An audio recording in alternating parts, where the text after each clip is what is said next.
wabarakatuh.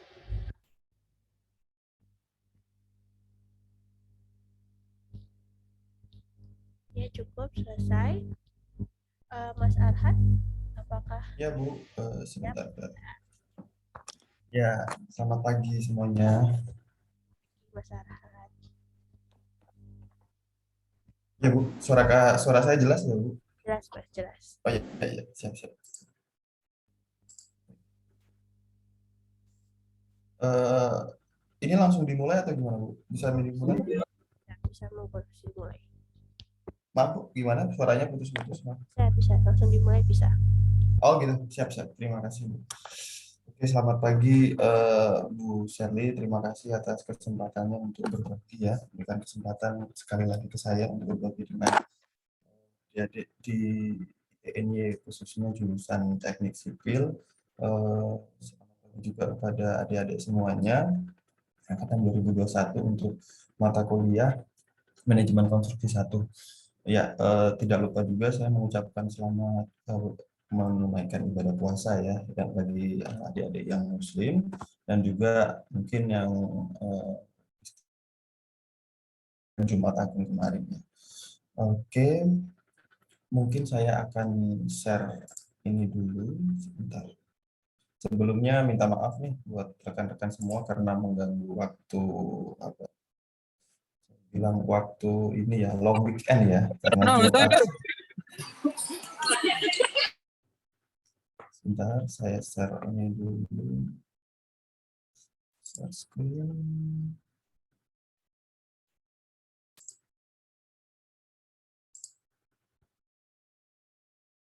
Bu Seli apakah terlihat ya?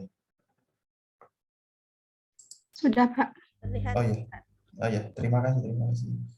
Oke, saya screen. Ya, selamat pagi semuanya. Mungkin saya mulai saja seperti yang saya bahas sebelumnya ya di minggu kemarin, minggu ini saya akan membahas sesuatu yang lebih general ya. Atau kalau kemarin tender, di sini lebih umum dan ada yang ingin saya sampaikan mengenai struktur organisasian di manajemen konstruksi, khususnya di perusahaan konstruksi. Akan tetapi sebelum memulai hal yang umum, saya tertarik untuk membahas mengenai teknik sipil dulu secara umum. Ini kan adik-adik 2021 ya, berarti mungkin semester 2 atau semester 3 ya. Mungkin ada beberapa yang sudah mengenal teknik sipil secara sedikit mendetail, tapi ada beberapa juga yang masih belum ya, masih awang-awang. Karena saya juga waktu dulu ya kondisinya seperti itu. Saya masuk dari STM, ada sedikit insight seperti itu. Dan ada yang beberapa teman-teman yang mungkin masuknya dari SMA dan terpaksa masuk ke jurusan teknik sipil, mereka belum tahu teknik sipil itu seperti apa, walaupun sudah di semester 2 maupun 3. Nah, untuk itu saya ingin menjelaskan dulu nih secara umumnya dari sudut pandang kita sebagai praktisi di lapangan maupun berdasarkan background edukasi seperti itu. Teknik sipil sendiri, setahu saya, ini saya cari di beberapa sumber memiliki pengertian yang sama, yaitu salah satu cabang ilmu teknik yang mempelajari teknik merancang, membangun, merenovasi, tidak hanya gedung dan infrastruktur, tetapi juga mencakup lingkungan untuk kemaslahatan hidup manusia. Di sini saya menggarisbawahi atau diwarna merahkan yaitu tentang tetapi juga mencakup lingkungan dan keselamatan hidup manusia. Berarti teknik sipil itu sangat luas sekali ya, bukan hanya kita membahas mengenai hanya gedung dan infrastruktur, tapi segala sesuatu yang berhubungan dengan kehidupan manusia. Sedikit cerita ya rekan-rekan, kalau saya dibilang salah masuk jurusan, saya bilang bisa jadi iya, bisa jadi enggak. Karena waktu dulu saya lulus SMA STM, itu kan STM bangunan ya, mau nggak mau saya harus masuk di jurusan kalau nggak teknik sipil, yaitu teknik arsitek atau planologi ya, kurang lebihnya seperti itu. Tetapi kalau mau ditanya passion atau keinginan saya, saya itu lebih tertarik untuk masuk ke pertanian atau kehutanan. Bahagianya saya di situ. Akan tetapi jalan hidup membawa saya untuk masuk ke jurusan teknik sipil. Terus hubungannya sama kalimat ini apa? Ternyata setelah saya masuk di teknik sipil, lulus dan kuliah, saya sadar betul tentang benarnya kalimat ini. Jika kita kemana-mana, kita bertemu dengan background orang yang mungkin dari, let's say, dari pertanian, atau dari kehutanan atau kesehatan, sipil itu masuk aja. Kita itu bisa ngobrol, itu bisa masuk gitu. Kalau kata Pak Irham mungkin ya, mungkin rekan-rekan udah ketemu Pak Irham, belum kali ya, transportasi itu beliau kalau ngajar di semester 3 atau kalau enggak 4, beliau pernah bilang bahwasannya teknik sipil itu adalah ilmu tertua. Dulunya sipil dulu, baru turunannya itu ada jurusan elektro, ada jurusan mesin dan lain sebagainya. Nah, dari situ saya sadar betul bahwasannya eh, biarpun jurusan saya tidak sesuai dengan passion saya, keinginan saya, akan tetapi saya bersyukur dan bangga bisa mengambil jurusan teknik sipil ini. Selain karena kita insight-nya banyak ya, luas sekali yang bisa kita jelajahi. Kita ketemu orang pun banyak sekali materi yang mana biarpun background kita berbeda, cross major, kita masih bisa saling nyambung satu sama lainnya. Saya berharap adik-adik sekalian juga sama ya, biarpun ada beberapa yang salah jurusan atau tidak sesuai dengan jurusan yang dia mau, tapi tidak salah kok teman-teman mengambil jurusan teknik sipil seperti itu. Ya, ini yang saya jelasin kemarin ya. Ada beberapa teknik sipil teman-teman pasti sudah tahu ya, bahwasannya di dalamnya ada struktur, hidrolik, transportasi, manajemen, geodesi, dan teknologi. Ini luas sekali.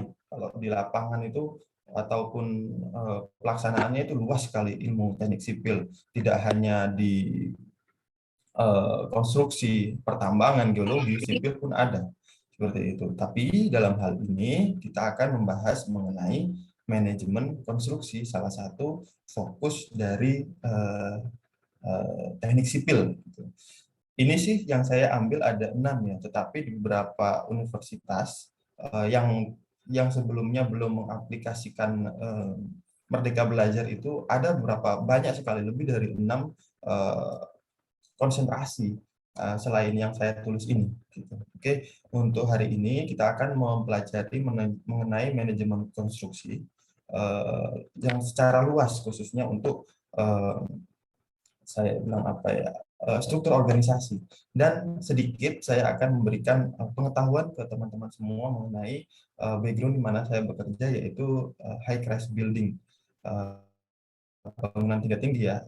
Apa sih bangunan tingkat tinggi tersebut, manajemen konstruksinya gimana, kemudian di dalamnya itu ada apa saja sih kalau kita lihat dari sudut pandang manajemen konstruksi. Kenapa high crash building? Ya, karena background saya di bangunan tingkat tinggi seperti itu. Oh ya, untuk rekan-rekan sekalian, kalau yang ada yang mau interrupt atau di dalam ketika saya memberikan materi, ada yang ingin bertanya, silakan ya. Nggak usah sungkan-sungkan, langsung ajukan tangan atau mikrofonnya dihidupkan saja. Seperti itu. Oke, ini dari teknik sipil kita tentang manajemen konstruksi. Ya, mungkin ini pada saat pertama kali manajemen konstruksi 1 atau awal semester itu sudah dipelajari atau diberi info oleh Bu Seli ataupun Pak Tri ya, sebelum beliau pensiun, bahwasannya pengertian itu sangat banyak sekali dari beberapa ahli, maupun kalau kita lihat di website itu banyak sekali. Cuma ini yang sederhana yang mungkin saya akan berikan ke rekan-rekan sekalian. Manajemen konstruksi secara umum adalah ilmu yang mempelajari tentang praktik atau aspek-aspek manajerial dan teknologi industri konstruksi. Ini karena berhubungan dengan konstruksi. Sebenarnya kalau kita lihat manajemen sendiri, kalau kita pisah manajemen sendiri ini, teman-teman itu sudah menemukannya sebelum teman-teman belajar ini kok, secara nggak sadar. Misalnya apa sih? Dalam organisasi ya, rekan-rekan, misalnya kalau saya bilang waktu kuliah, waktu kita mengospek adik-adik baru masuk, di situ ada manajemen. di dalamnya kalau kita terbagi di sini, kalau kita bagi ya, kalau kita hubungkan dengan ya biaya, mutu dan waktu, coba saya bilang ya, kalau di ospek pasti dari kampus, ini saya bilang di kampus ya, bukan di SMA. Jadi ketika kita melakukan ospek kepanitiaan universitas pasti memberikan uang ya atau dana untuk penyelenggaraan ospek tersebut. Pasti di situ panitianya akan memanage uang tersebut sehingga itu cukup untuk digunakan. Kemudian dalamnya ada schedule, waktu ya. Di dalamnya mereka pasti bikin render acara dan lain-lain sebagainya. Dan terakhir kualitasnya juga itu jangan sampai itu hanya sebatas acara penyambutan saja, ada nilai di dalamnya yang bisa dibagi, dan juga zero accident yang saya bilang tadi itu. Eh, Tidak ada anak-anak pingsan atau sakit ya, itu teman-teman harus sadar ya, manajemen itu hal-hal yang sudah kita temui di kehidupan sehari-hari. Kebetulan aja ini karena kita jurusan sipil, makanya kita mempelajari manajemen konstruksi dan proyek. Basically sama antara manajemen konstruksi maupun manajemen ospek maupun makrab itu, kalau sepengalaman saya sejauh yang saya alami di mana saya mengikuti ospek SMA maupun kuliah sampai makrab jurusan menghandle himpunan, itu basically sama semua. Item ini yang kita pertimbangkan itu biaya, itu waktu, dan zero accident seperti yang saya jelaskan di minggu lalu ya. Ini sekilas saja supaya teman-teman kembali mengingat lagi apa yang saya jelaskan di minggu lalu.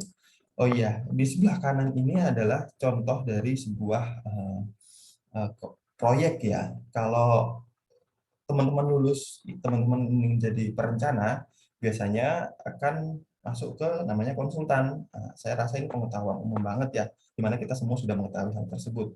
Kemudian kalau sebagai pelaksanaan atau proses pelaksanaan, rekan-rekan pasti akan masuk ke kontraktor. Ini for simple project. Tapi kalau for complicated atau hal yang project yang lebih besar, ini ada lebih banyak lagi tahapan ya. Ada namanya EPC, Engineering Procurement Contractor. Dan ada satu lagi itu saya lupa namanya. Ini ada 4 tahapan, tapi untuk the simple project, contohnya seperti yang saya bilang ini. Saya akan lebih membahas mengenai ini nih, pelaksanaan atau kontraktor. Terus pertanyaannya Kak, apakah ada manajemen di konsultan? Tentunya ada. Konsultan sendiri dalam perencanaan juga mereka merencanakan dalam metode dan lain sebagainya yang nantinya akan mungkin secara umum, tapi nantinya akan dilaksanakan oleh kontraktor. Mereka juga melaksanakan. Tapi saya tidak bisa memberikan banyak karena saya backgroundnya bukan di konsultan, lebih banyak memberikan insight atau view dari pihak pelaksanaan ini atau kontraktor. Ya, ini adalah contoh-contoh yang saya tadi bilang kontraktor ya. Kalau di Indonesia sendiri, kalau menurut saya itu bisa dibagi menjadi 3 ya. Yang pertama yaitu perusahaan kontraktor BUMN, contohnya Waskita, PP, Wika, banyak sekali ya. Saya hanya memberikan 3 contoh ini. Kemudian kalau untuk swasta pun banyak sekali, tapi ini yang besar-besar aja yang saya memberikan contoh, yaitu Tata Mulia, Total Bangun Persada, dan Multicon. Ini ada beberapa yang banyak sekali proyeknya berada di Yogyakarta, seperti itu. Kemudian asing, ini tempat saya bekerja, Shimizu namanya seperti pompa air ya. Tapi ini Shimizu Corporation yang bergerak di bidang konstruksi. Kemudian ada Hyundai, ini dari salah satu contoh kontraktor asing yang berhasil dari Korea.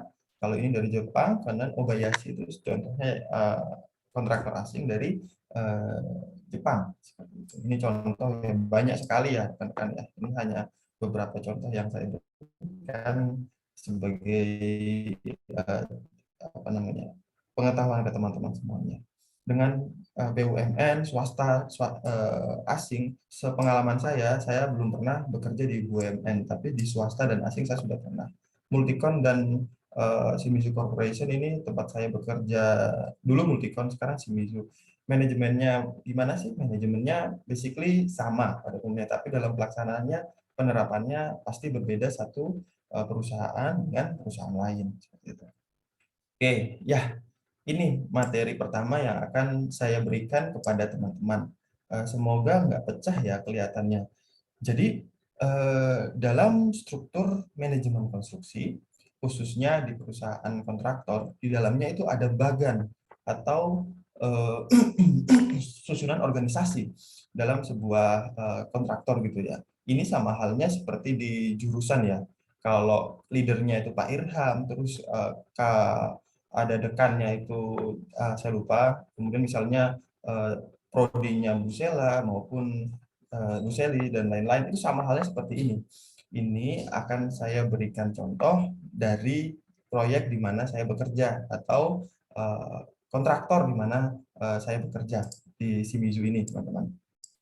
Pertama, ada lihat di sini kan ada paling tinggi tentunya project manager, kemudian deputy project manager, kemudian dua orang inilah yang memimpin sebuah pekerjaan sebuah proyek itu sampai selesai.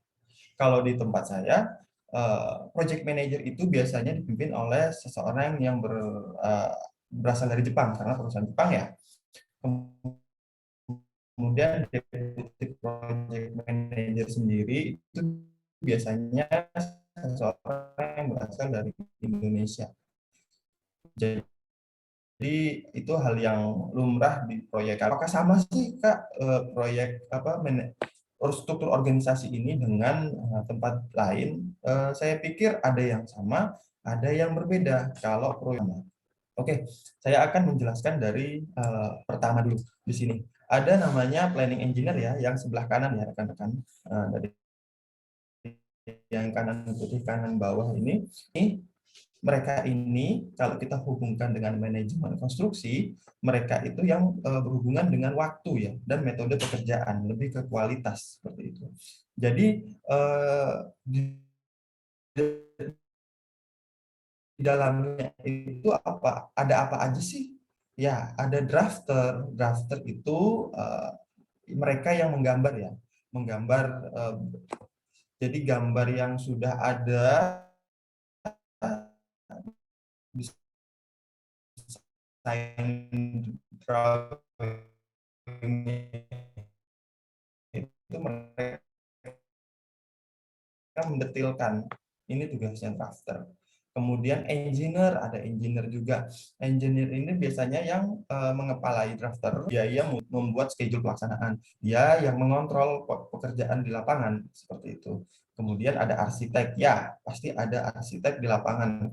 Tidak hanya teknik sipil, karena mereka ini arsitek ini mereka yang mengawasi tentang pelaksanaan arsiteknya atau lebih ke finishingnya dan lain-lain sebagainya, bentuknya apakah sesuai, kemudian material-materialnya itu biasanya approval dari tim engineer atau tim arsitek seperti itu. Itu dari paling kanan ya ini ya. Kemudian ada construction team. Construction team ini rekan-rekan atau teman-teman yang melaksanakan pekerjaan di lapangan. Jadi mereka ini yang biasanya mengawasi subkon, kemudian mandor dan lain sebagainya. Di construction team itu seperti apa sih? Nah, di dalamnya itu ada pelaksana. Ini pelaksana ini adalah saya boleh bilang orang yang pertama ya yang berhubungan dengan subkon dan lain sebagainya. Mereka yang mengawasi. Inilah pelaksana itu biasanya kita bagi menjadi pelaksana untuk proyek sipil ya. Ada pelaksana struktur dan ada pelaksana finishing. Kalau pelaksana struktur pasti mereka yang mengawasi pekerjaan struktur. Jadi mereka yang mengawasi subkon yang mengerjain besi, becasting maupun apa satu lagi beton, pelaksanaan casting beton seperti itu. Kalau set manager, apa sih bedanya set manager sama pelaksana? Ya, kalau set manager ini leadernya pelaksana. Biasanya satu proyek itu kita bagi-bagi menjadi beberapa zona area pelaksanaan yang dipimpin oleh satu set manager. Biasanya satu zona itu ada satu set manager dan ada beberapa pelaksana. Seperti itu. Kemudian yang terakhir adalah surveyor. Nah, surveyor sama quantity surveyor itu beda atau tidak? Tentunya beda. Kalau quantity surveyor itu jabatan saya ya, yang menghitung quantity dan lain sebagainya. Kalau surveyor ini ilmu ukur tanah gitu teman-teman ya. Berhubungan kalau kita di lapangan itu seperti ilmu ukur tanah atau praktik itu seperti ilmu ukur tanah. Ini surveyor seperti itu. Biasanya dia sama halnya dengan pelaksana. Dalam satu zona area itu ada terdapat satu surveyor, satu atau dua surveyor. Gitu. Itu untuk construction team ya, yang nomor 2 dari sisi kanan ini yang pointernya saya. Kemudian untuk QC team, nah ini selain pelaksana di lapangan ada QC. QC apa sih? QC benar apa? Adalah quality control. Jadi pelaksanaan subkon maupun pelaksanaan di lapangan itu yang dikerjakan subkon yang sudah diawasi oleh pelaksana maupun site manager sebelum dilakukan casting atau setelah dilakukan pemasangan pasti akan dicek oleh tim QC seperti itu. Jadi memastikan apakah misalnya besi jaraknya itu atau beton itu tebalnya sesuai enggak, itu tim QC atau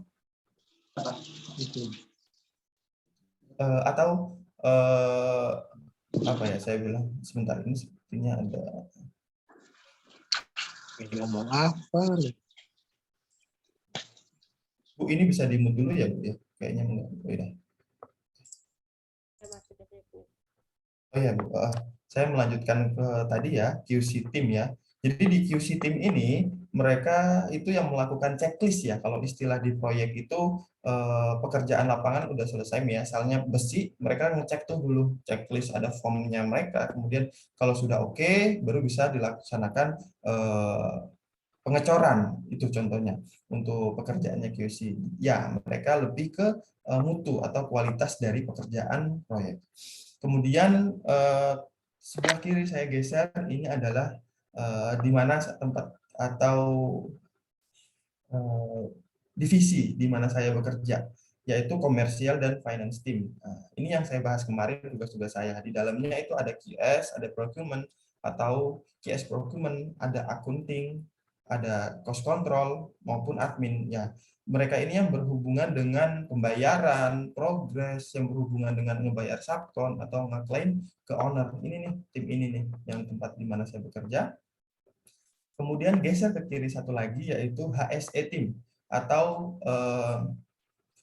tim safety ya rekan-rekan sekalian. Mereka yang memastikan tidak ada kecelakaan atau tidak ada kecelakaan kerja terjadi selalu keselamatan kerja. Ya ini yang pakai baju merah-merah itu HSE team.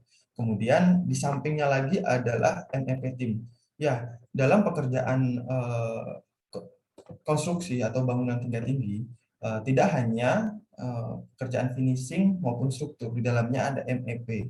Dan di MEP ini mereka itu ada tim sendiri semuanya. Jadi komplit. Di dalamnya ada pelaksana, ini yang saya ditulis di bawah ya. Ada engineer, ada inspektor maupun QS yang biasanya background mereka itu jurusannya teknik elektro atau teknik mesin. Seperti itu. Jadi kesimpulannya apa? Dari yang saya berikan mengenai manajemen konstruksi khususnya untuk di area apa ya saya bilang struktur organisasi ya, khususnya mengenai struktur organisasi, bahwasannya kalau teman-teman nanti lulus, teman-teman teknik sipil akan masuk di konstruksi, apakah akan jadi engineer? Tidak selamanya seperti itu. Teman-teman punya opsi yang banyak sekali. Biasanya kalau lulus, teman-teman kalau mau masuk di tim planning untuk yang proyek besar, biasanya jadi drafter dulu atau tim junior engineer, nggak langsung menjadi pegang engineer gitu nggak bisa gitu. Time control juga pasti menjadi junior time control di bawah pengawasan supervisor gitu. Kalau untuk menjadi ingin kerja di lapangan, ya udah teman-teman jadi pelaksana. Biasanya pelaksana nih bisa nih fresh graduate gitu. Kemudian ada QC team juga langsung bisa masuk, tapi biasanya rata-rata junior semuanya seperti itu rekan-rekan. Jadi nggak selamanya kita lulus sebagai seorang civil engineer kita akan menjadi engineer. Ada possibility juga kita bisa menjadi QC, HSE team, maupun masuk di MEP team juga bisa, ataupun komersial team yang seperti saat ini divisi atau departemen tempat saya bekerja. Jadi bisa kita lihat ya, dari satu perusahaan satu proyek aja di dalamnya itu banyak sekali jurusan-jurusan lah, saya bilang seperti itu. Setidaknya yang sering saya ketemui dalam satu proyek itu ada jurusan arsitek, ada jurusan elektro atau di teman-teman di ME ya, mesin, ada akunting ya berhubungan dengan finance ya, ada hukum ya. Kalau hukum itu biasanya berhubungan dengan kontrak proyek, dan ada juga geologi, tambang itu ada, planologi juga ada. Jadi jangan menganggap bahwa teknik sipil itu nantinya bakal menguasai sebuah proyek besar mereka mengerjakan. Tidak, mereka tidak bisa melakukan satu proyek itu tanpa dukungan dari jurusan atau background lain. Jadi saya berharap rekan-rekan pada saat atau adik-adik pada saat kuliah ini tidak hanya melulu berdiskusi ya dengan sesama jurusan, tetapi diskusi juga coba dengan jurusan-jurusan lain. Setidaknya dasar-dasar ilmu jurusan-jurusan lain itu teman-teman bisa terima seperti itu, atau sedikit tahulah tentang jurusan-jurusan lain, dan tidak ada kata over proud ya, kebanggaan yang berlebih mengenai satu jurusan. Kalau saya waktu kuliah dulu jurusan teknik sipil nih bangga banget dengan mereka punya, dia menganggap jurusan lain yang lebih sedikit itu tidak keren. Itu jangan sampai terjadi seperti itu. Atau kalau nanti teman-teman sudah masuk di himpunan terlalu bangga dengan baju himpunan yang warna hitam, itu jangan terlalu. Saya dulu pernah juga di organisasi ya, di ketua himpunan, tapi saya tidak pernah mengarahkan adik-adik itu untuk sesuatu yang ekstrim atau berlebihan, itu jarang. Jadi jangan terlalu berbangga dengan jurusan kita, banyak-banyak berdiskusi dengan jurusan lain supaya kita pada saat lulus nanti setidaknya memiliki sedikit bekal untuk setidaknya kalau nanti ngobrol dengan anak-anak mesin, oh ya ngerti gini loh jalannya mesin.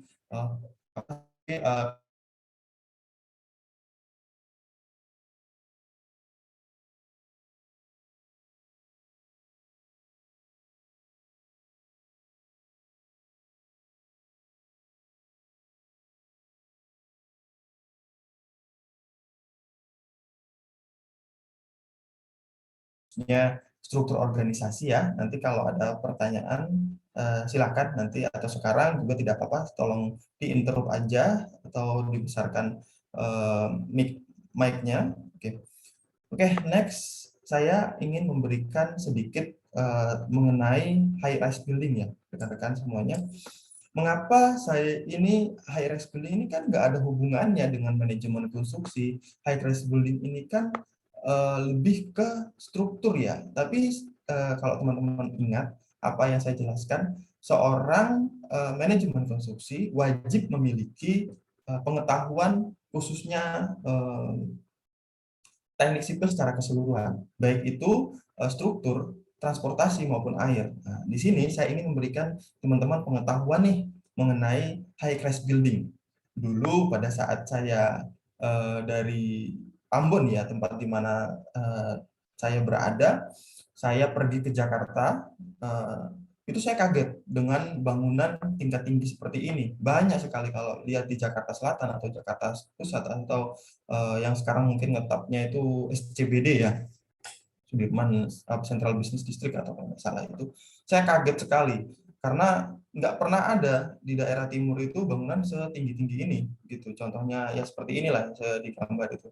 Saya kaget sekali, apalagi ketika saya ke Jogja pun kemudian saya kembali, saya bisa membedakan bahwasannya beda sekali bangunan di Jogja, beda sekali bangunan di Jakarta. Nah, ini akan saya bahas selanjutnya kepada rekan-rekan semua mengenai high rise building itu. Dulu saya tidak pernah menganggap saya bakal bekerja di bangunan tingkat tinggi ini ya, tetapi Tuhan punya cerita, kok bisa-bisanya langsung gitu ya. Saya masuk di sini. Pada saat mulai kerja pun saya nggak tahu bangunan tingkat tinggi itu seperti apa. Saya terkaget-kaget melihat tiang yang besar-besar, di mana pada saat kuliah dulu saya hanya, atau di ilmu beton ya, atau struktur beton itu kita hanya diberikan tugas desain untuk kolom itu atau tiang itu hanya maksimal ukuran 50-50. Sedangkan pelaksanaan di lapangan itu bisa jadi sampai 1 atau 2 meter diameter atau dimensinya 1 kali 1, besar sekali untuk bangunan tingkat tinggi ini. Gitu. Jadi semoga yang saya berikan mengenai high rise building ini bisa setidaknya apa yang saya alami dulu itu tidak dialami teman-teman. Setidaknya teman-teman pada saat nanti lulus tahu sedikit mengenai high rise building. Barangkali setelah apa yang saya berikan teman-teman tertarik ya buat ngulik, oh bangunan tingkat tinggi ini seperti ini. Mungkin nantinya pada saat tugas akhir berhubungan dengan high rise building. Oke, untuk high rise building sendiri pengertiannya itu banyak sekali. Saya akan memberikan 4 ya. Di sini baca aja lah, saya ini terlalu panjang pengertiannya apa. Tapi dari yang memberikan pengertian ya, ini baca aja internal apa ini. Itu mereka bilang bahwasannya bangunan tinggi sebagai struktur apapun di mana tinggi dapat memiliki dampak besar terhadap evakuasi. Ya, kenapa evakuasi? Karena seumpamanya bangunan tinggi di sini, evakuasinya kan susah. Gitu. Saya ingat beberapa bulan yang lalu terjadi gempa di Banten, itu kita mengevakuasi orang dari lantai 10 aja itu susah turunnya karena tangganya cuma 1 dan liftnya pasti mati. Itu pengertiannya yang pertama. Kemudian New Shorter Oxford bla bla bla English Dictionary ini bangunan tinggi adalah sebagai bangunan yang memiliki banyak tingkat. Oke, dan kemudian Massachusetts General Law di atas 21 meter tingginya. Dari ketiga pengertian ini, saya lebih tertarik kepada pengertian kedua. Ini simpel sekali dimengerti. Karena bangunan high rise building adalah bangunan yang memiliki banyak tingkat. Seperti itu. Itu lebih dipahami oleh saya. Ya, terus karakteristik bangunan tingkat tinggi itu apa aja sih, Kak? Nah, kalau kita lihat ini kan di sebelah kanan, ya inilah contohnya bangunan tingkat tinggi yang kalau teman-teman dari Makassar pasti familiar dengan bangunan ini ya. Saya lupa nama bangunannya, tapi kalau saya transit dari Ambon ke Makassar, mungkin stay semalam, kalau saya keluar di jalan pasti ketemu bangunan ini. Ini contoh gambarnya ya, bangunan ini siapa ya kalau nggak salah. Ya, bangunan tingkat tinggi setidaknya memiliki 8 karakteristik ya. Pertama, ketinggian minimal 23 meter. Kalau yang tadi kan dia 21 meter kan di atas ya, sesuai. 23 meter minimal 6 lantai. Pertanyaannya, auditorium STTNAS itu termasuk tinggi enggak? Kalau saya bilang sih enggak, karena dia ini itu 5 atau 6 ya, saya lupa itu. Bu Seli, bangunan kita STTNAS itu ITN-nya berapa lantai ya Bu ya? 5 atau 6 ya? Bu Seli?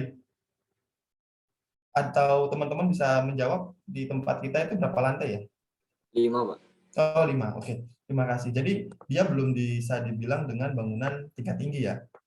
Karena masih 5 lantai gitu. Tapi belum tentu juga 5 lantai itu bisa jadi 5 lantai tapi tingginya itu di atas 23 meter gitu.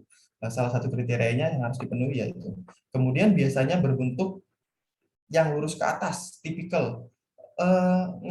Ngebangun membuat high rise building itu sebenarnya gampang karena strukturnya itu mirip dari lantai 1 sampai lantai 25 itu tipikalnya sama, kotak semua gitu.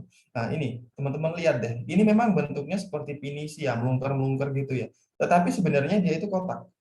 Ini, kotak seperti ini. Dia itu betonnya juga kalau ke atas nggak akan belok dia. Yang belok itu cuma fasad ya, atau arsitektural luarnya aja, atau kita sering sebutnya fasad ini.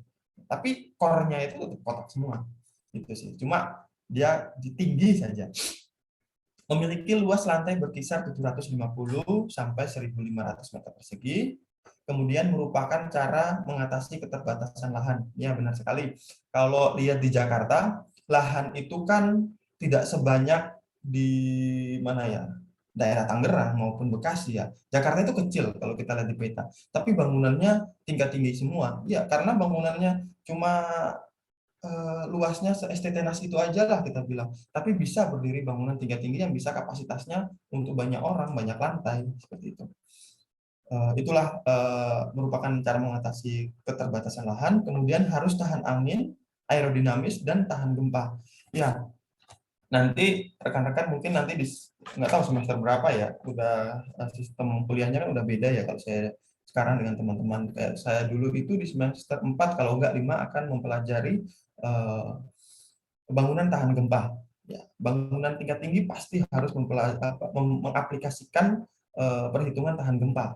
Karena kita tahu contohnya aja kita itu kan dilewati ring of fire ya, kan bakal terjadi gempa yang sangat sering di Indonesia. Seperti itu. Kemudian nilai arsitektur yang mahal. Contohnya seperti yang kita lihat di kanan ya, arsitektur pasti sangat mahal. Boleh saya bilang, kalau presentasi ya rekan-rekan, antara pekerjaan struktur itu beton, casting besi, dengan finishing atau pekerjaan arsitektur itu bisa jadi pekerjaan arsitektur itu berkisar antara 60-70% dari biaya total kita. Kalau kita dibandingkan dengan struktur. Jadi pekerjaan struktur let's say antara 30% atau 40% lah gitu. Finishingnya itu bisa mencapai lebih dari 50% atau 60-70. Jadi sangat mahal untuk pekerjaan finishing atau arsitektur. Kemudian membutuhkan material dan kebutuhan energi yang besar. Ya tentunya karena anggap aja rumah susun yang kecil gitu aja banyak sekali ya orang yang di dalamnya pasti membutuhkan kebutuhan dasar yaitu kayak listrik, air yang harus disuplai setiap harinya. Sama halnya dengan bangunan, apalagi bangunan tingkat tinggi yang seperti apartemen-apartemen tinggi di Jakarta. Kemudian tipe strukturnya. Tipe struktur untuk bangunan tingkat tinggi ini itu ada open frame, flat slab, dan bearing wall system. Ini bakal saya kasih nih sebentar lagi di slide selanjutnya. Apa sih open frame, apa sih flat slab, dan bearing wall system. Cara perhitungannya juga di manajemen konstruksi pun beda antara bangunan yang menggunakan open frame, flat slab, dan bearing wall system. Jadi unit price-nya itu kalau kita satuan per meter persegi itu beda kan semuanya. Maksudnya gini, kalau bangunan 30 kali 30 itu kita kali 30 maaf, harga total kita bagikan dengan luasan itu yang pekerjaan per meter persegi ya, teman-teman. Maksud saya seperti itu. Kemudian kita lanjut ke next selanjutnya. Ya ini adalah contoh gambar konstruksi ya. Jadi setelah gambar yang kita dapat dari tender itu kita pecah lagi, kita detailkan lagi. Ini sih belum terlalu detail ya. Ini proyek terakhir saya di Dharma Wangsa Proyek Jakarta Selatan ini lantai 25 cuma terpotong. Basically, kalau menurut tata letak lokasi atau lokasi bangunan atau pembagiannya, ini potongannya ya. Biasanya itu kita bagi menjadi dua. Nah ini superstructure sendiri, ada substructure. Kalau substructure itu bangunan yang di bawah, kalau superstructure atau nama lainnya upper structure itu yang di atas. Nah, substructure yang ini itu biasanya terdiri dari pondasi yang di bawah ini, pondasi besar-besar nih. Bayangin aja pondasi 12 meter, 12-24 meter ya, lebar banget. Gitu dikali 12 meter gitu. Itu contoh dari substructure atau pondasi ya. Ini yang saya garis merah, dia ke bawah ini adalah substructure. Kemudian ada superstructure atau bangunan upper structure di atas pondasi atau di atas basement. Ini misalnya lantai GF atau ground floor sampai lantai 25 atau atasnya. Kemudian bangun-bangunan lah yang di atasnya substructure. Ini ya contoh gambar bangunan tingkat tinggi itu seperti ini rekan-rekan. Pertama saya lihat juga waktu saya lulus saya kaget ya ini apaan ya. Waktu saya kuliah nggak pernah diajarin serumit ini, tapi itu teman-teman harus percaya masalah waktu ya. Lama-kelamaan juga kalau teman-teman bekerja di konstruksi bakal familiar dengan gambar-gambar seperti ini. Potongan ya. Ya, ini yang saya jelaskan di pertemuan lalu ya. Dari pekerjaan yang dari gambar ini banyak sekali pekerjaan yang bisa kita bagi-bagi lagi. Di dalamnya ada pekerjaan struktur. Saya bilang tadi, ada dalam pekerjaan struktur itu ada pekerjaan galian, ada fondasi, kolom, balok, plat, di dalamnya ada casting, besi, beton, atap, dan lain-lainnya. Kemudian ada pekerjaan arsitek, finishing, ya. Itu ada partisi. Partisi itu seperti bata ya, atau gipsum dan lain sebagainya. ada plesteran, aci, skim coat, bla bla bla. Kemudian fasad. Fasad itu yang membentuk bangunan seperti yang tadi ini. Ya ini bengkong-bengkong atau meleot-meleot seperti orang arsitek. Kadang orang arsitek itu nyebelin ya, mereka tuh bikin sesuatu itu seenaknya mereka aja, nanti pada saat pelaksanaan itu rumit sekali pengerjaannya. Kadang memakan waktu dan biaya yang sangat besar. Sering terjadi kita clash di lapangan, tapi ya wajar ya seperti itu. Ya, ini contohnya. Sebentar. Contohnya fasad itu ya kayak gini. Bangunannya sebenarnya kotak, tapi ditutupi pakai apa? Material untuk fasad gitu, yang warnanya kayak coklat ini. Ini warnanya coklat, ini warnanya lain. Jadi lebih arsitektural ya. Ya itu saya lanjut lagi untuk pekerjaan eksternal. Di dalamnya ada landscape, drainase, pembangunan gate atau gerbang ya. Selain itu ada juga pekerjaan MEP, mechanical, electrical, dan plumbing ya. Ini yang orang mesin sama orang elektro banyak itu. Di dalamnya itu ada sistem perpipaan air bersih, air kotor, ini kotor, kemudian electricity, CCTV, lift, dan lain-lainnya. Kalau kita lihat kan lift itu di sini nih. Nah, ini lobby lift. Ya. Ini bukan orang sipil yang ngerjain, tapi yang ngawasin dan sebagainya itu orang-orang mesin gitu. Jadi kita hanya menyediakan strukturnya aja, kotak-kotaknya aja, tapi nanti dipasangin sama orang MEP itu ini kalau kelihatan. Oke, saya lanjut selanjutnya. Ya, yang saya jelasin tadi mungkin ada open frame, ada flat slab, ada bearing wall system. Apa sih itu? Ya, ini saya jelasin di gambar. Kalau di AS berapa ya ini? AS 3 atau AS 2? Ini mungkin sudah dipelajari ya. Ada istilah open frame struktur atau di perencanaan struktur itu mereka sistemnya strong column, weak beam ya ini. Jadi biasanya dimensi kolom itu lebih kuat. Ini di STTNAS atau di ETN-nya sepertinya bangunannya mengaplikasikan sistem ini deh. Jadi kolom balok gitu aja, sama halnya seperti bangunan bertingkat biasa ya. Yang kedua yaitu flat slab. Jadi nggak ada beamnya rekan-rekan, nggak ada baloknya itu nggak ada.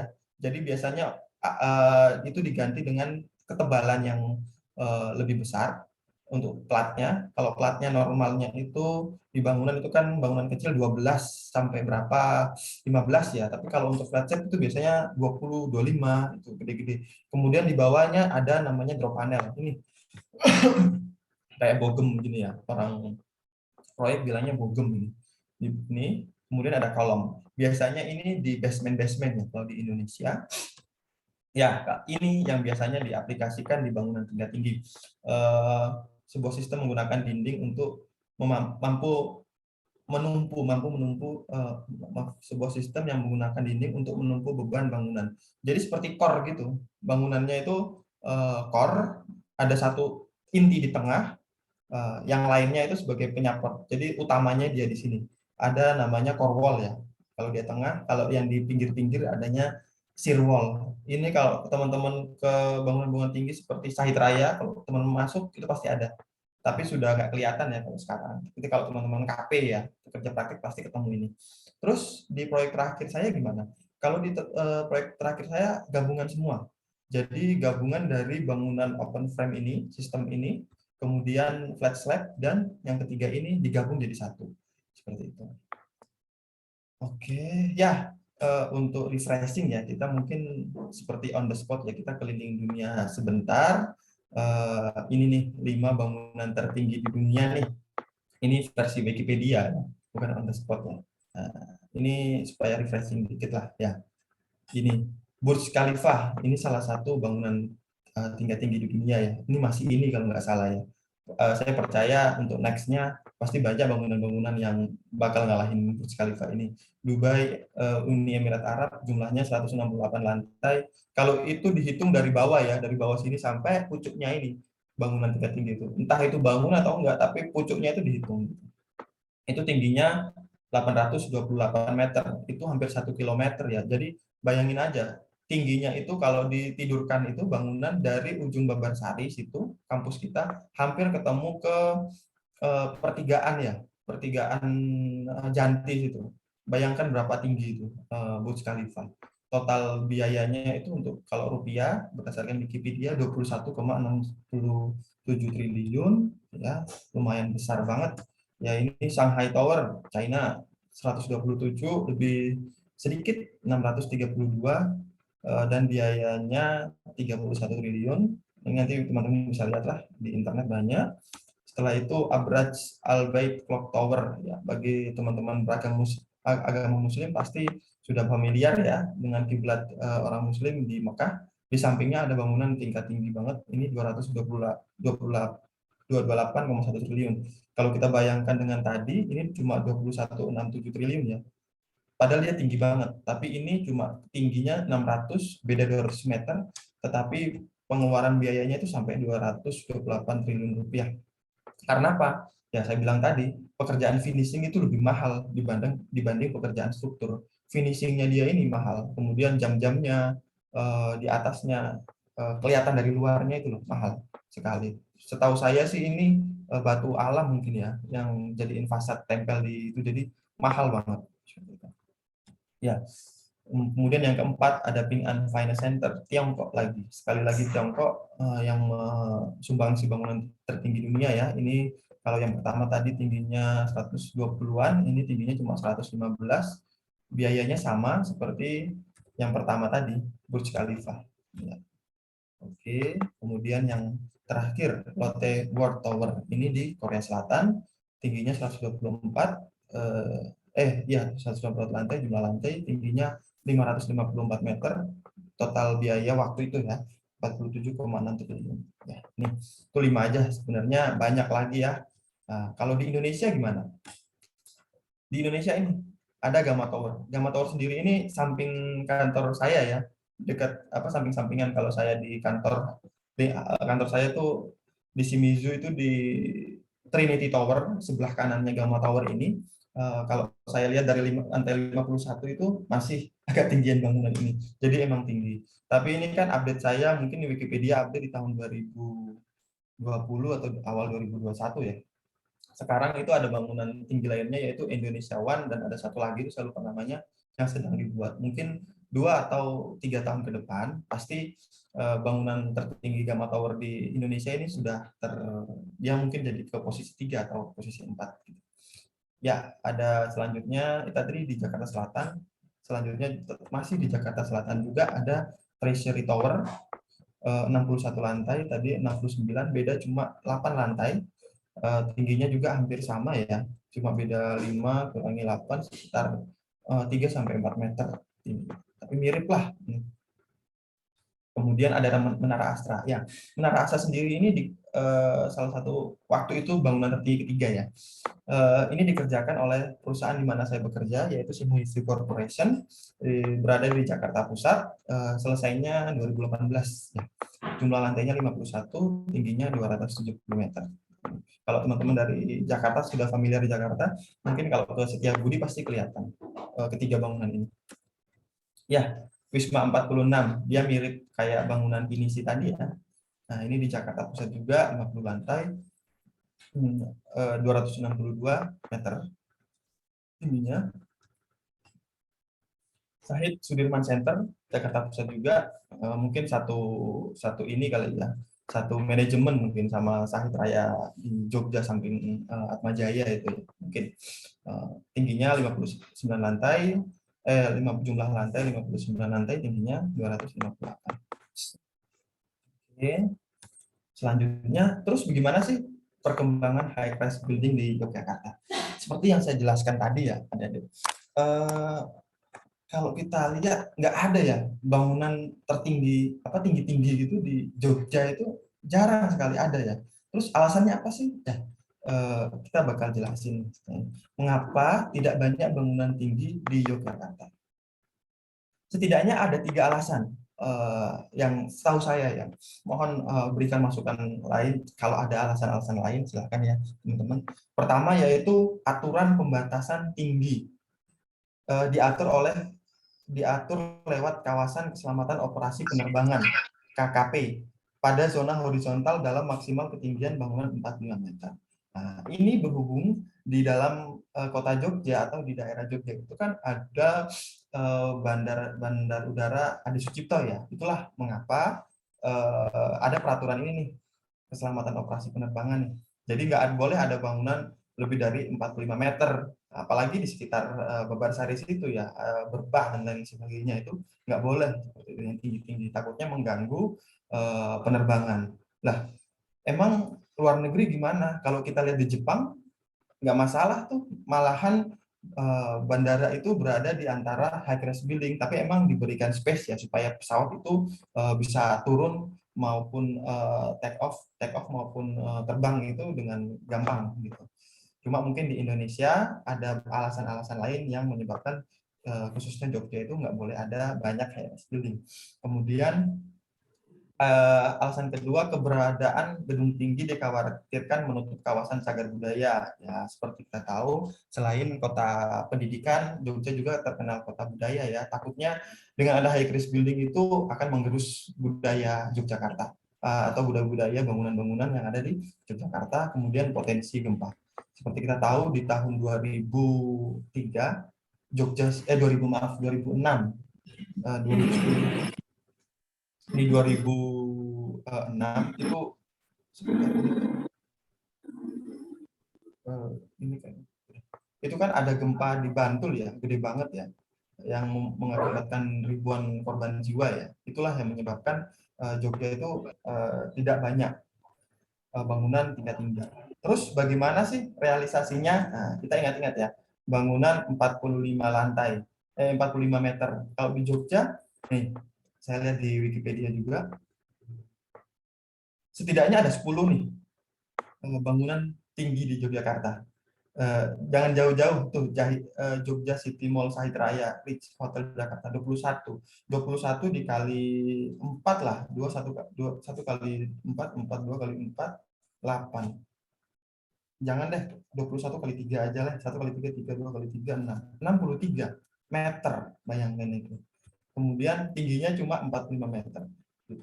Biarpun apa ya, teorinya seperti ini, tapi di pelaksanaannya juga banyak ya high rise building yang tidak sesuai dengan aturan gitu. Itu sebagai pengetahuan teman-teman saja ya. Saya ditanya alasannya apa, saya juga nggak tahu gitu.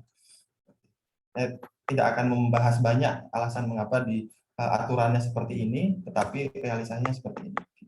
Karena saya juga nggak bekerja di Jogja ya, saya lebih bekerja di Jakarta. Ya, dampak negatif high rise building. Seperti yang saya jelaskan, bangunan tingkat tinggi itu pasti bisa menampung banyak orang, kemudian hemat lahan, dari segi modernisasi juga terlihat lebih keren ya. Tetapi dia pasti memiliki dampak negatif juga ya, rekan-rekan sekalian. Ini saya ada simpulkan, ada minimal ada 3. Yang pertama, potensi bencana alam itu meningkat, terutama banjir, karena berkurangnya lahan terbuka hijau. Jadi di Jakarta sendiri itu ya, tanah itu sudah jarang sekali kita lihat di Jakarta. Kalau nggak aspal, paving block, aspal, paving block. Jadi air-air itu nggak masuk ke dalam tanah, gitu. Jadi air-air itu langsung itu melimpas ke sungai atau dia jalan ke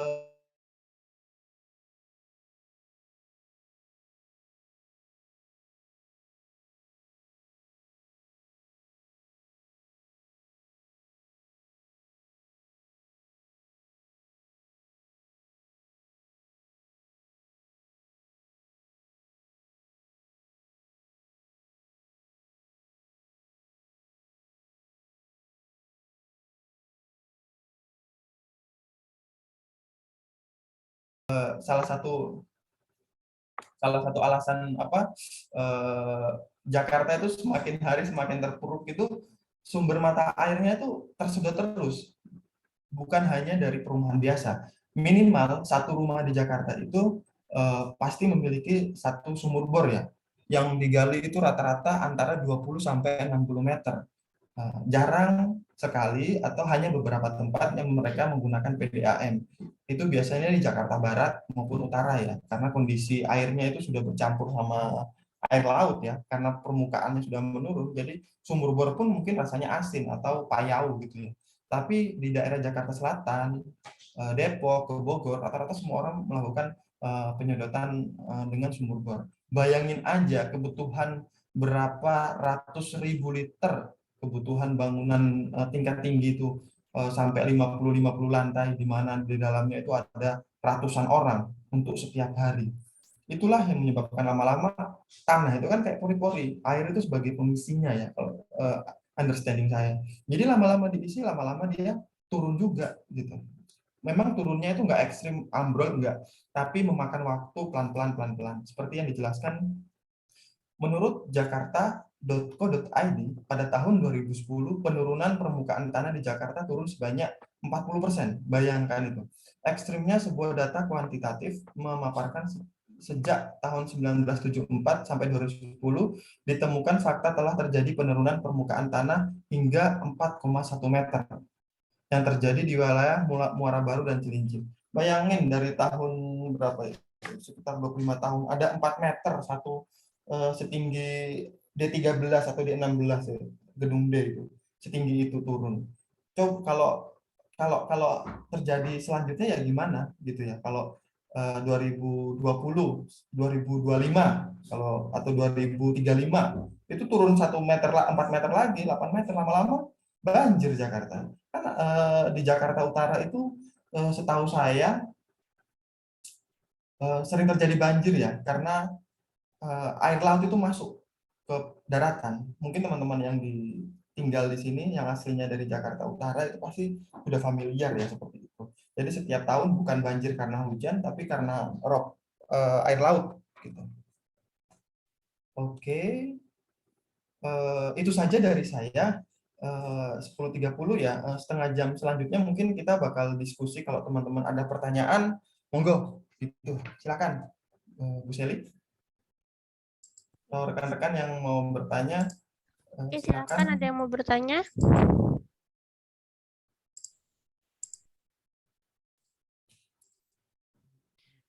Oke, sambil menunggu teman-temannya ya. Iya, Mungkin iya, saya Bu. mau nanya dulu Mas Arhad. Iya, Bu. Yang Bu, suka Bu, menjadi maaf Bu, ini saya sudah stop share ya? sudah. Udah itu. Sudah, Oh iya, sudah. iya, benar. Yang saya suka menjadi pertanyaan saya di eh, pekerjaan high rise building itu adalah bagaimana memaintenance atau mengatur pekerjanya, Mas, agar Iya. pekerjanya itu apa namanya sesuai dengan schedule yang dikerjakan. Karena kan biasanya scheduling high rise building itu kan biasanya kita kalau dilihat dari secara kasat mata Iya. gitu kan kayak kok cepet banget yang kayak gitu kan, kok Oh iya, tiba-tiba udah ke di lantai benar. 21 yang kayak gitu. Betul.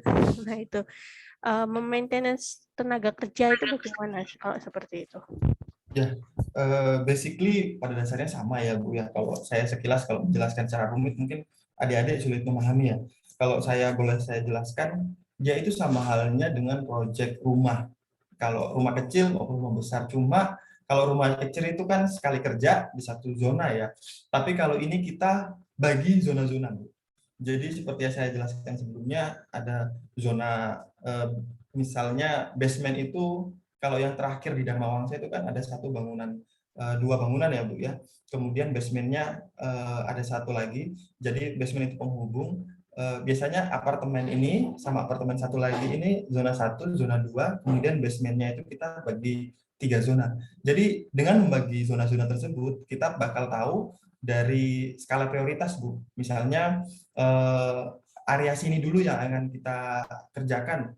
Bakal di situ terus Bu, apa di teter terus sampai sesuai dengan schedule pekerjaan ketemu gitu, nggak delay gitu Bu. Jadi penggunaan skala prioritas sih Bu, lebih tepatnya untuk pelaksanaan proyek besar seperti itu. Oke, berarti apa ya namanya ya? Biasanya kalau high rise building itu menggunakan sistem shift ya, atau Ya, shift Bu. Kita nggak ya? mungkin shift juga untuk bangunan tingkat tinggi ya. Selain, iya benar, saya lupa menjelaskan juga selain pekerja itu kan butuh istirahat ya Bu ya. Jadi kadang shift itu ada 3. Jadi kita mengerjakan. Salah satu alasannya mengapa proyek kerjanya cepat itu alasannya yaitu shift. Pertama, selain ini ya, selain pembagian prioritas kerja, jam kerja pekerja itu jam 8 sampai jam 5 itu shift pertama, biasanya ganti. Kemudian jam 5 sampai jam 10 itu shift kedua. Terus ganti lagi orang, terus jam 10 sampai jam 2 atau jam 3 itu diganti. Jadi kalau tanya tukang-tukang itu kerjanya kok uangnya banyak, ya bukan jangan lihat uangnya tukang banyak, kerjanya mereka itu bisa jadi akhir bulan kena tipes itu soalnya. Jadi ada 3 shift ya Bu. Gitu. Jadi harus kuat-kuat.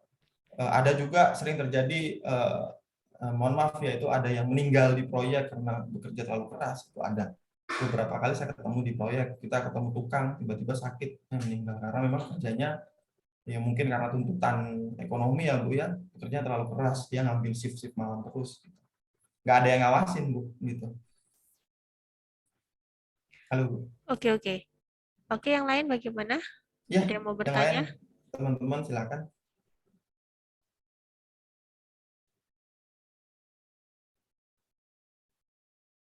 Sebenarnya sih gini Bu Seli, saya mau jelasin tentang gimana cara mendapatkan tender ya. Cuma itu kayaknya materinya terlalu banyak ya Bu ya. Kemarin kan pelaksanaan dapat setelah tender kita gimana sih memanage subkon gitu, nyari subkon. Nah, sebelum tender atau mencari tender utama itu sebenarnya saya mau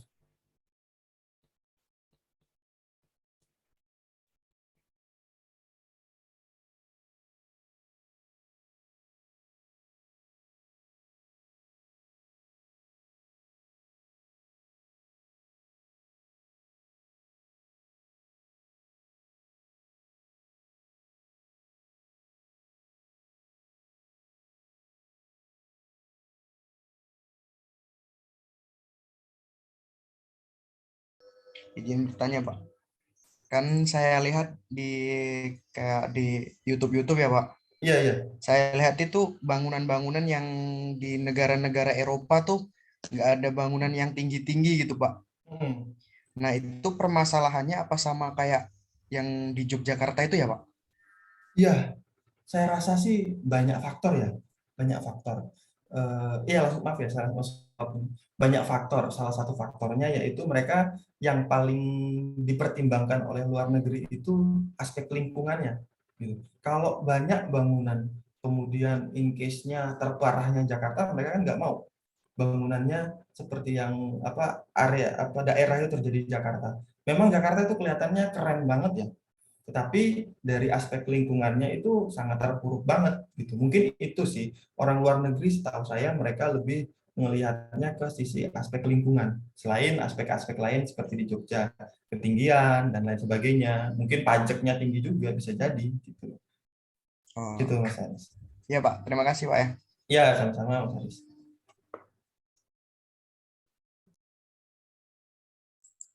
Yang lain lagi silakan. Di Jogja tuh banyak yang rugi Mas bikin high rise building Iya ini. Bu ya. Nggak ada yang nempati atau gimana Bu? Nggak ada yang minat, nggak ada yang minat untuk kalau di Jakarta kan apartemen itu kan peminatnya banyak ya. Iya. Jauh setiap mau bikin pasti habis. Habis benar-benar. Kalau di Jogja itu kebanyakan high rise building itu hotel, jadi harus mencari investor gitu kan gitu. Iya benar. Nah kalau apartemen itu tuh agak susah mencarinya. Iya, rata-rata apartemen dijadiin ini ya Bu, hotel ya sekarang. Di belakang ST Tenas itu kan waktu saya ETNY di Jalan Selokan situ, waktu saya masih kuliah itu kan baru dibikin. Terus pas tahun berapa 2018 atau 19 saya ke sana, ini apartemen kok jadi hotel. Akhirnya saya nginep di situ. Iya. Jadi saya lihat ya memang kualitasnya nggak bagus juga sih Bu kalau kita bandingkan Jakarta sama yang itu yang bersangkutan itu. Dia bangunannya itu kayak nggak rapi gitu. Ini yang sering saya tanyain ke suami saya. Bedanya apartemen dengan rumah susun. Ibu pertanyaan nggak Bu? Iya. Ya, mungkin ini saya baru dapat pertanyaan ke Ibu juga nih. Saya juga dari kalau apartemen ya Bu ya, kalau saya lihat itu dari sudut pandang luxury apa ya Indonesianya, kemewahan atau enggaknya, apartemen mungkin bisa lebih mewah ya Bu ya. Fasilitas Sedangkan ya, iya fasilitas ya. fasilitas. Kalau KPR itu subsidi satu apa komersil lah. Kalau rumah susun itu kan biasanya ditujukan kepada masyarakat menengah ke bawah ya Bu ya. Jadi fasilitasnya kemudian apa-apa yang di dalam itu untuk standar aja. Sedangkan apartemen itu kan biasanya untuk menengah ke atas.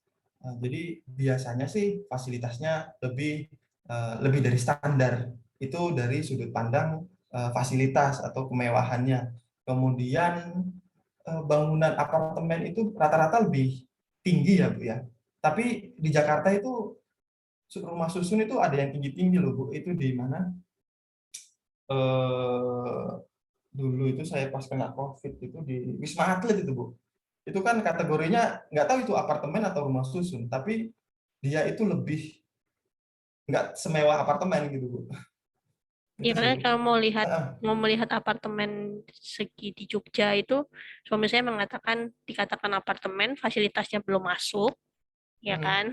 Mau dikatakan rumah susun, tapi sudah di atas fasilitas dari rumah susun, apartemen kan kayak susun gitu, gitu gitu. ya. Jadi Jadi agak apartemen yang seperti yang di apa student apa center yang di dekat ah TNI itu ya kan iya ya, iya iya ya dekat kan? ini ya itu di Selokan situ ya Bu. Yang di keselokan itu kan seperti itu kan, melihatnya kan Iya seperti itu. benar sih Bu.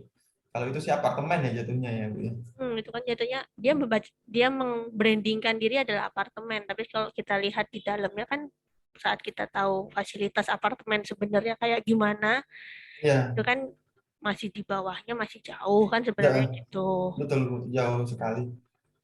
Mungkin ya seperti Ibu bilang tadi ya, rata-rata pendapatan di Jogja kalau kita bandingkan sama Jakarta pasti berbeda ya. Jauh. Jadi tingkat kemampuan seseorang buat mendapatkan unit apartemen saat Jakarta sama Jogja pasti kuantitinya jumlahnya pasti beda jauh gitu ya.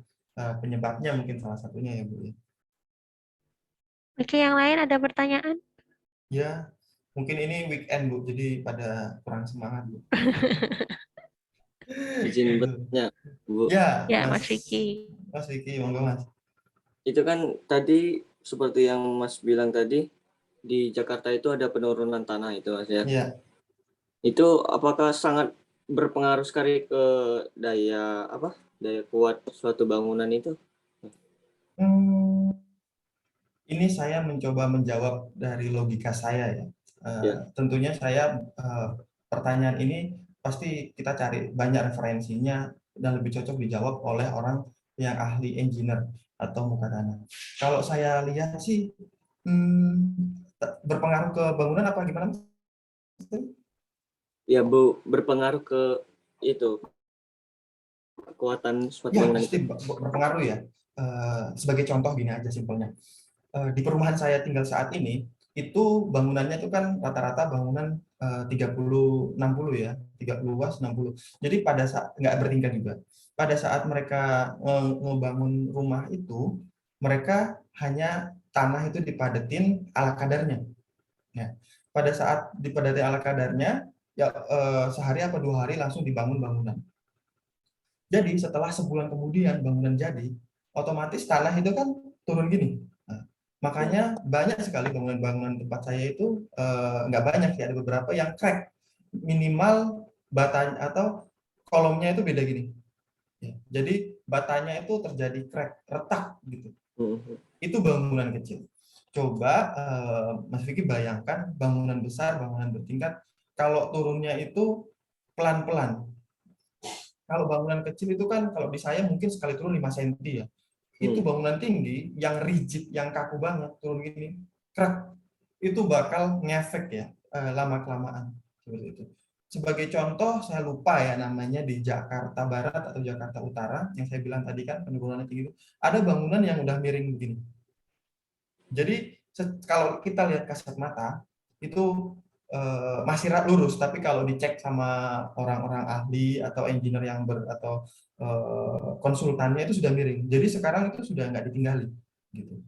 Jadi Oh, pertanyaannya apakah berdampak? Yes, sangat berdampak, tapi nggak langsung ekstrim karena penurunannya itu kan pelan-pelan. Dampaknya juga itu secara jangka panjang, gitu, Mas.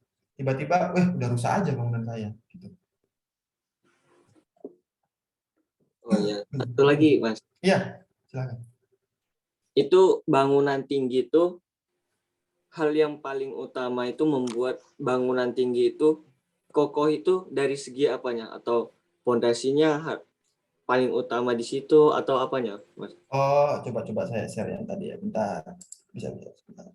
Ini yang share mana sih? Ya, ini coba saya share ya. Nah, ini. Kalau tadi saya lihat, ya, kelihatan ya di sini ya. Ya. Nah, bangunan utama, bangunan high rise building itu rata-rata sistem rangkainya itu kayak gini. Ya. Jadi pertanyaannya apa sih yang paling penting? Semua penting. Komponen struktur dari keseluruhan bangunan itu penting banget, gitu. Jadi tapi yang paling penting itu yang ini, gitu. Karena apa? Ini adalah utamanya ya. Orang bilang tuh core-nya ya, iya. Nah, makanya dinamain core wall itu ya. Ini yang paling utama. Ini harus kuat karena kalau ini sama pondasi nggak kuat itu bisa rusak, gitu. Misalnya inilah pondasi itu kan ada banyak jenis ya. Setahu Mas Fika ada berapa jenis pondasi, Mas? Yang di semester 2 yang udah dipelajari itu ada berapa jenis pondasi? Ada nggak dikasih tahu? Mas Fiki? Halo. Ya, Ya, sampai sejauh ini sudah semester berapa? 2 ya? 3? terus. Dua. Sejauh ini kalau teman-teman di semester 2 udah dijelasin pondasi ada berapa jenis nggak? Setahu Mas Vicky? Tahu Hmm. saya yang termasuk ke fondasi yang Ya. jenis-jenis ke apa? Ah, Tipe dangkal Oh, atau ada apa? dangkal, ada dalam ya, ya betul sekali. Kalau yang dangkal itu kan contohnya kayak pondasi rumah kita gitu ya, batu kali gitu ya, dan lain-lain. Kalau ada dalam, yang kita lihat kayak gini. Kalau teman-teman lihat yang di sisi bawah ini loh, yang saya, sorry. Pondasi ini, pondasi telapak, atau kita kalau pondasi telapaknya yang membesar itu namanya pondasi rakit. Jadi nanti mungkin di ilmu pondasi dipelajari ya, ada namanya pondasi rakit. Itu dia itu ukurannya kalau saya lihat di sini nih besar banget. Bentar, mana sih? Nah nih.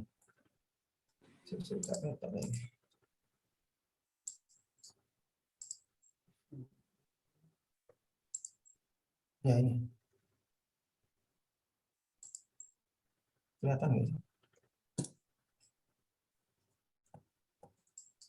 Ya ini. Nah, ini. Pondasi yang di bawah ini loh, Dek. Ini namanya pondasi yang gede ini ya. Kalau pondasi rakit lah kayak istilahnya itu. Panjangnya itu hampir 24 meter kali 24, tingginya itu sekitar 6 sampai 4 meter, 4 sampai 6 meter. Jadi penting sekali bahwasannya bangunan itu harus kuat. Pertama yaitu pondasi, kedua itu adalah core-nya, tergantung jenis bangunan itu apa. Nah, kalau saya bilang seperti ini, pondasinya itu harus kuat. Jadi pondasi rakit itu kan dia kayak kotak persegi yang melingkup semua bangunan ya. Ini pondasi setempat. Kalau ini kan rakit, bayangkan pondasi rakit itu menyeluruh lah. Ini kebetulan aja setempat. Jadi seumpamanya ada settlement, ada penurunan yang seperti yang saya jelaskan tadi, dia itu turunnya bareng, gitu ya. Nggak turun satu persatu, gitu ya. Nggak satu aja yang turun, kemudian satu lain masih tetap. Jadi nggak pecah, gitu. Jadi kalau bilang mana yang penting, semua penting. Tetapi yang utama pondasi itu harus dibikin sesuai dengan spesifikasi, kuat banget, dan core-nya ini penting kalau bangunan tinggi. Tapi kalau bangunan lain gimana sih? Nah, kalau di STTNAS, kalau saya bilang semua penting, gitu. Kayak ini kan satu berhubungan dengan hubungan yang lain ya, kolom sama beam dan lain sama slab itu harus berhubungan satu sama lain. Nggak boleh ada satu yang lemah atau yang spesifikasinya tidak sesuai dengan standar. Gitu. Hmm. Ya, itu Mas Vicky. Oh iya itu Mas, biasanya kedalaman pondasinya tuh bisa berapa meter itu Mas? Kalau Oh, gedung ini itu gedung Mas. tinggi ya. Ini kita lihat gambarnya mana Iya. tadi. Nah ini berapa ini? Ini pondasi sekalian basement ya ini ya. Mhm. Ini kalau kita lihat tiga. Ini saya share nggak sih? Share ya? Share screen Share. kan? Ini 3,5, 3,5, 7 kali 2, 15 meter. Wih. 15 meter, kemudian di bawahnya itu sekitar 5 meter, 20 meter. Gitu. Bayangin aja. Pondasinya itu kalau buat tumbal proyek itu bisa banyak orang di sini. Gede banget. Nah iya. Jadi kalau tukang itu kalau kita bercanda di proyek itu kalau bikin besi itu kita harus cek orang dulu, takutnya pas kita cek tinggalan orang. Gede banget. Gitu. Satu ruangan D13 itu kayaknya. Kalau sebenarnya saya ada foto-fotonya sih, cuma karena perusahaan kami Siwisu itu nggak boleh kita nge-share sembarangan, jadi saya nggak bisa ngasih.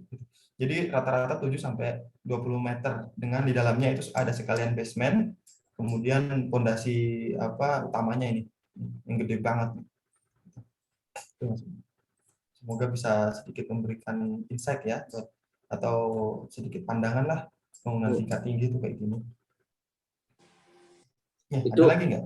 Itu Mas, apakah benar semakin dalam kedalaman pondasi itu semakin tinggi bangunan tuh, benar nggak itu Mas pernyataan itu? Jadi gini, pada saat kita melaksanakan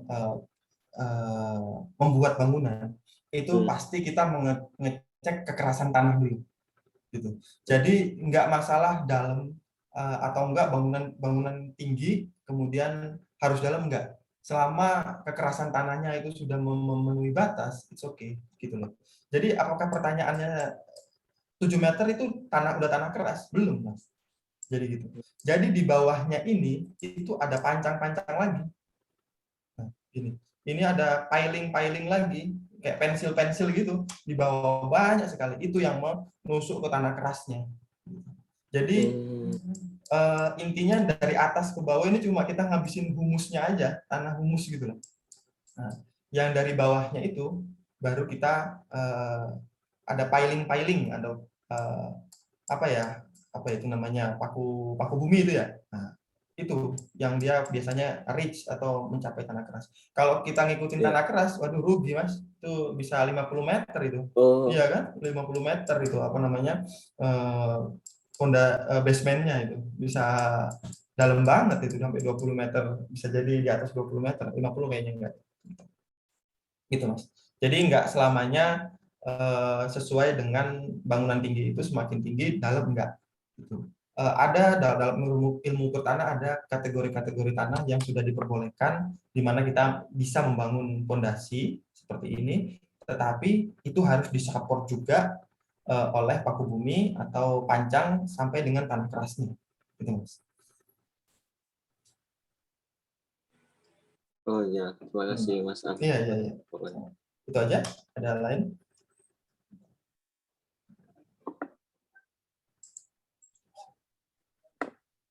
Ya teman-teman, ada yang pertanyaan lain mungkin?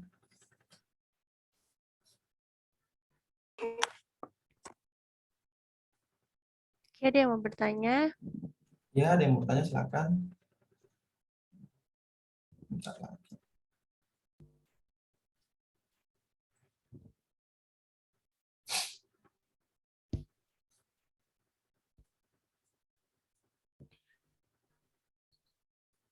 Ini absennya gimana Bu? Kalau kayak gini, kalau online gini? Gimana? Oh, ada Kalau absen secara online-nya ada ada. absennya, ada online. Nanti biasanya saya juga ambil dari Zoom-nya ini kan dia apa namanya? Ada reportnya pesertanya sih, nama pesertanya siapa. Nanti disesuaikan sama Google form yang mereka isi. Bu, ini kemarin Ibu suruh ini ya, kasih kayak tugas gitu kah? Cuma saya maaf lupa banget, jadi nggak sempat info ke Ibu karena baru nggak. Oh iya, Ibu suruh ngasih tugas ke teman-teman gitu ya? Kalau Bu? bisa kasih, kalau nggak apa-apa. Oh iya. Saya takutnya teman-teman dengar tugas sudah mengkerut ya, sama kayak dulu waktu saya kuliah. Karena Udah nanti, salah satu itu hmm, dari perkuliahan itu kan kita harus lihat betul. apa yang mereka dapetin hari ini tuh Iya, mereka dapat nggak. Nah, salah satunya kita iya, mengetahui mereka dapat kan dari tugas kan, salah satunya kan gitu. iya. Ah, Bu, kalau gini tugasnya gimana? Ibu biasanya ngasih tugas tuh ke teman-teman ada bentuk esai gitu nggak, Bu? ada. Ada ya. Mm-mm. Ini deh. Mungkin nanti setelah ini kan saya udah nggak ngasih lagi ya, Bu ya. Nanti Ibu yang ngecek aja ya. Iya, Betul ya, nanti Bu ya. saya cek, nanti saya taruhin di Jadi Elinasnya. dari dua materi saya yang sebelumnya sampai yang ini, dua ini, kalau boleh teman-teman nanti dibuat rangkuman aja. Katanya itu maksimal 250 kata lah. Itu nggak sampai dengan satu halaman kok. Kira-kira dirangkum semua yang saya kasih itu nanti tolong disubmit ke Bu Seli. Gitu ya Bu Seli ya? Oke, Boleh oke. kayak gitu. Oke, boleh. Nanti materinya saya kirim ke Ibu deh, Ya, yang nanti PDF-nya kemarin saya sama sekarang. kasihin apa namanya di platform kita kan kita ada platform untuk Hmm, materi dan pembelajarannya. Jadi iya, punyanya Mas Arhat kemarin apa nama perkuliahannya Mas Arhat kemarin pun juga iya. sudah dimasukkan. Jadi dia mahasiswa ini sekarang lebih lebih senang Mas. Kenapa? Oh, ada kayak Jadi ginian mereka sekarang ya, Bu? maka setiap dosen tuh wajib memberikan materinya ya kan yang sudah diberikan gitu tuh untuk Sih. jadi mereka tinggal kalau mau Buka, membuka mata kuliah lagi tentang kuliah lagi itu tinggal ini aja ya, masukkan Bu ya. seperti ini ya kan Iya, gitu. recordingnya kemarin tinggal Recordingnya dicek juga aja gitu. tinggal diperiksa lagi lebih menyenangkan ya Mas Arha daripada Iya Mas bener, Arha. Bu. Iya kayak dulu kan, apalagi ke Pak Tri ya. Pak Tri itu ya Allah Mm-mm. banyak banget. Iya gitu. Jadi kan lebih lebih ada apa data-datanya tuh lebih enak gitu loh anak-anak untuk harusnya sih lebih mempermudah ya gitu. Iya betul betul Karena betul. karena kami memberikan semua yang kami berikan tuh kami loss semua kasih semua kan Iya kayak gitu. iya iya Kalau itu kan apa namanya iya. catatan-catatan Fotokopi. kalian aja kan yang Ah, kalau sekarang sampai ke recording perkuliahannya pun juga diberikan yang kayak gitu. Sekarang udah ada seperti ininya, nanti tinggal saya masukkan ke dalam sini. Nanti mereka mengerjakan pun juga di sini gitu, jadi terrecord semuanya gitu. Aku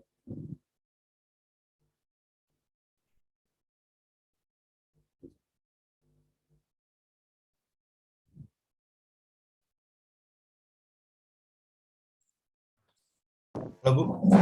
mohon maaf hilang nih Iya sinyal. Bu, saya juga. Saya kira sinyal saya yang hilang, saya cek. Saya Ya, juga apakah ada pertanyaan lain teman-teman? Silakan.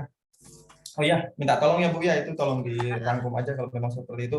250 kata sedikit kok. Itu sekitar satu halaman A4, nanti dirangkum, nanti di submit aja ke Bu, siapa namanya, Bu Sally ya. oke. Nah, terus yang ganti Pak Tri siapa Bu? Sementara belum ada ya Mas. Belum ada. Oh. Jadi orangnya resign Pak, resign lagi.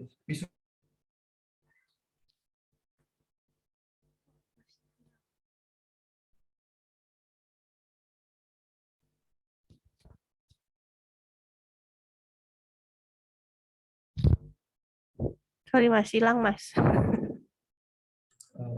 Jadi Pancingan pintu. Hilang tadi sinyalnya, sorry. oke, Bu. Ibu, mungkin ada teman-teman yang lain yang ingin bertanya, silakan.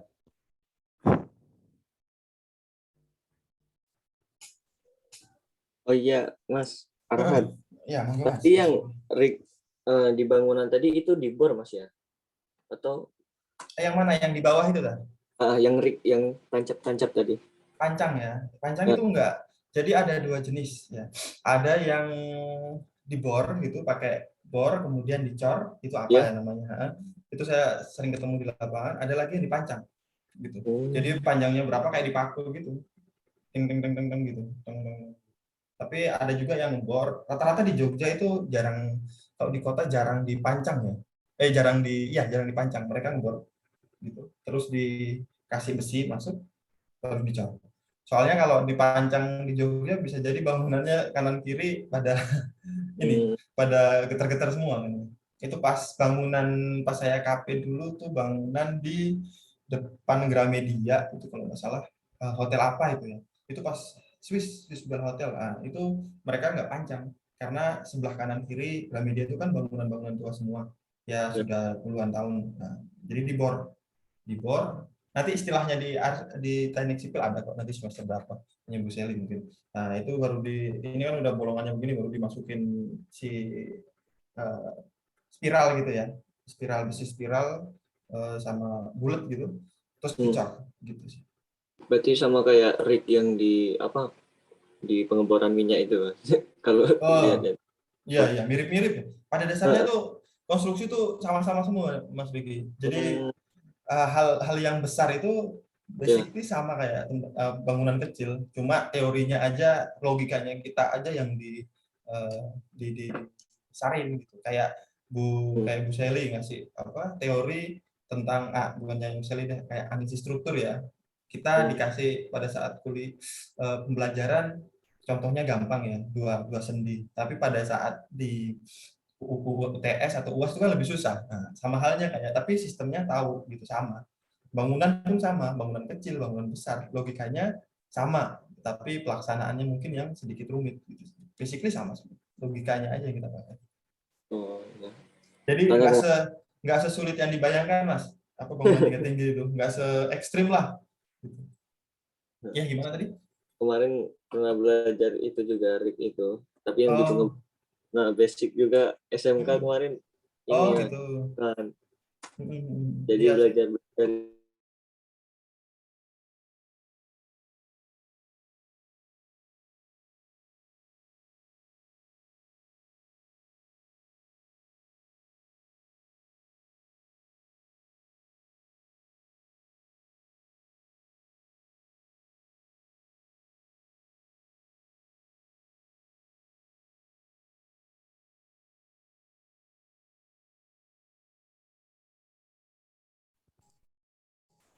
Oke, mohon maaf Bu. saya hilang Iya kembali. Bu, sinyalnya. Ya, di rumah Ya saya Bu, nggak jelek apa-apa banget Bu. memang. Baik, mungkin Ya, eh, tidak ada yang bertanya lagi. Mungkin kita cukupkan sekian saja ya, Mas Arhat ya ya. Bu, Terima ya kasih terima atas kasih banyak Bu. waktunya ya, Mas Ya, Arhat. sama-sama Bu. Yang sudah memberikan waktu dan ilmunya kepada mahasiswa, khususnya mata kuliah manajemen proyek 1. Terima kasih sekali lagi kepada Mas Arhat dan terima kasih kepada mahasiswa-mahasiswa manajemen proyek 1. Kita ketemu lagi di pertemuan selanjutnya di kelas ya. Jadi minggu depan hari Senin kelas 02 ya kalau nggak salah ya. Kelas 02 ya seperti jamnya sendiri-sendiri kita ketemu di kelas. Yang dapat secara offline datang aja, udah nggak ada ganjil genapan di kelas saya. Silakan masuk, yang bisa offline, yang bisa online, silakan saja. Begitu. Jika tidak ada pertanyaan lagi, maka kita cukupkan perkuliahan kita hari ini. Kita tutup dengan membaca doa. Berdoa, saya persilahkan.